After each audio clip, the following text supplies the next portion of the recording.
Bashkimi Demokratik për Integrim ka akuzuar nënkryetaren e Vlenit, Mimoza Musa, për hipokrizi politike, duke e akuzuar se ka braktisur premtimet për meritokraci, transparencë dhe barazi gjinore, ndërsa ka favorizuar emërimin e familjarëve në poste publike. Në një kumtes për media, BDI-a thot se premtimet që Vlen kishte dhënë gjatë fushatës zgjedhore kanë mbetur të parealizuara dhe se sipas tyre, realiteti ka dëshmuar të kundërtën. BDI-a pretendon se shembulli më i qartë i kësaj sipas tyre është emërimi i babait të Mimoza Musës, Arif Musa, në bordin e Bankës Zhvillimore.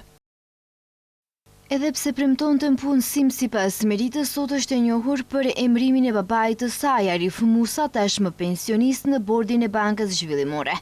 Kjo është meritokracia e Vlenit, babai i pari. Në reagim, kritikohet edhe mungesa e grave në përbërjen e re të qeverisë, duke theksuar se Vlen, ndonëse nëse kontrollon 6 ministri, nuk siguroi emërimin e asnjë gruaje ministre. Ndërsa Aleanca për Shqiptarët vlerëson se Vleni, institucionet shtetërore i ka shndëruar në zyra punësimi për familjarët dhe të afërmit e funksionarëve të vet. Në këmbim të posteve dhe privilegjeve, përfaqësuesit e Vlenit heshtin për degradimin e opozitës së shqiptarëve.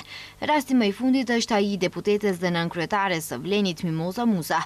Babai i saj, Arif Musa, dhe pse pensionist, është emëruar antar i Këshillit Mbikëqyrës të Bankës Zhvillimore.